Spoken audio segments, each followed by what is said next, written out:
last year you had a little brief moment of fame. Um, I'd like to bring this up a little bit if you're okay with that.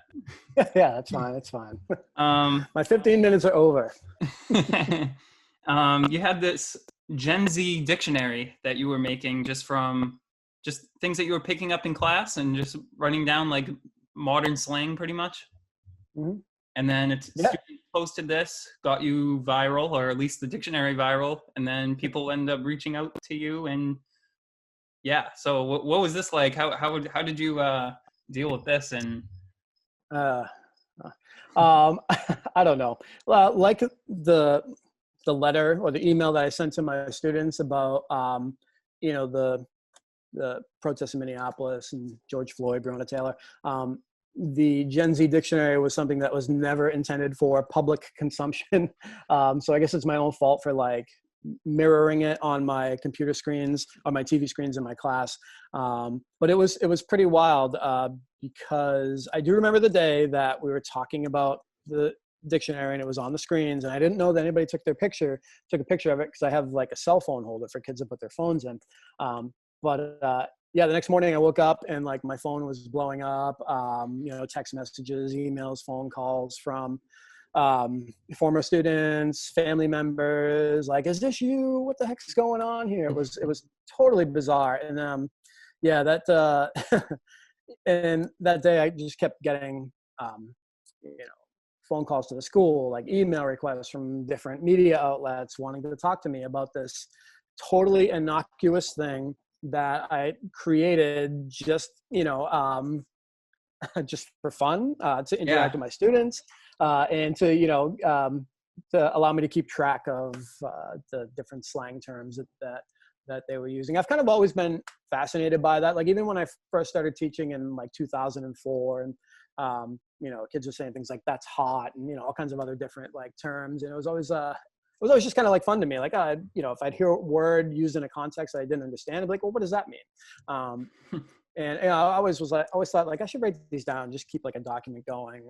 And last year I finally did it, and of course it like blows up and takes off. And yeah, it was, I mean, it was fun. It was fun to, my kids were really excited about it, because, I'm getting like media requests and having to like be on like, Channel 5 News and things like that, and doing radio interviews and podcast interviews, and I'm doing another one now for you. So Did we talk about my my pay? What you're paying me for this? No. Okay, all right. I'll send you an invoice later. Hey, when I'm getting paid for this, I'll try to help people out. But I'm totally kidding. But it was a pretty crazy experience. It was, in retrospect, it was nice to bring some positive attention to the school, and to, I don't know, just, it was kind of cool seeing my young kids being like, oh, Dad's on TV, or he's famous and blah, blah, blah. Even though I'm not famous, Tucker, not. So one of the things that surprised me was someone shared a YouTube clip, I think the day it came out, and I came across it. It was, you were on the Kelly Clarkson show. How did that come to be? Let's see. I was standing in line for the Humbug Adventure at Santa's Village in New Hampshire. And I got a text. I got a message on Twitter from like, oh, this is Kayla from the Kelly Clarkson show. And I was like, I don't even know Kelly Clarkson had a show. What is this all about? So, I called her and she was like, well, we'd love to have you, either film something and send it in to us, or we might even have you come out and be on the show. So the way it just kind of worked out is they were like, we'd like to fly you out here and have you be, an audience guest on the Kelly Clarkson show. It was crazy.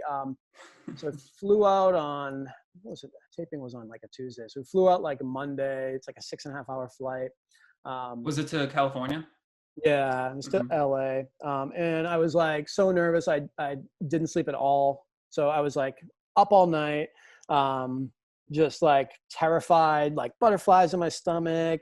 We get to like the studio there, and I'm just like pacing in the dressing room. I just was like, I was a mess.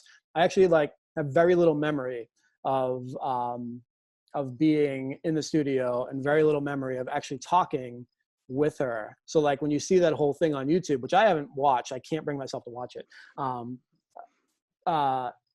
I can't remember almost any of it, really. It was just so like crazy. It must have felt like Crazy. a dream.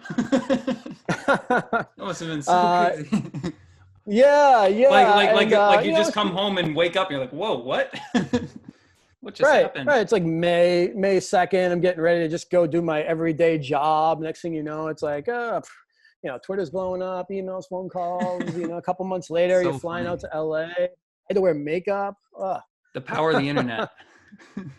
Yeah, no, I know it's crazy, right? But and speaking of the power of the internet, it's amazing to see just how much social media has sort of changed, the way that we perceive things like human behavior and things like law enforcement, right? Because everybody's got a phone now, right? Everybody's got a camera on them, so things have changed so much that like people have to be aware of their behavior, what they're saying, what they're doing, because someone could just be recording you.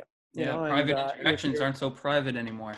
Right. Like if you're a guy riding on a bike path in Maryland and you confront a little girl because she's hanging up Black Lives Matter posters and rip them out of her hand, but they get it recorded, now you just lost your job, right? So it's amazing that like the power of social media, the power of cell phones, and how we're kind of like monitoring each other, surveilling each other. It's almost like a form of social control. Right? Like I remember seeing a video last week of like a woman in a bagel shop in New York, and she wasn't wearing a mask, and people were like, "You need to be wearing a mask." And then she went over and coughed on somebody, right? Like an aggressive act. And that they put it on the internet. People identified her, found out where she works. Right? So it's Wow. it's crazy. It's crazy. So someone took a picture of something that was on the screen in my classroom, and it kind of went crazy, and I ended up in LA and whatever. And I'm actually glad that that's over, because I hate the attention so much. I just want to go back to being nobody and just living my life, being a teacher to my students, trying to be a positive role model for the kids of Lowell, try to be a good dad to my kids and husband to my wife. So I'm glad that all of that it's over, but I'm also, in a lot of ways glad it happened too, because it was, as terrified as I was, to see like how the internet, it's just sort of like virtual thing, but it can actually like come crashing down onto your real life. It's definitely something I'll never forget.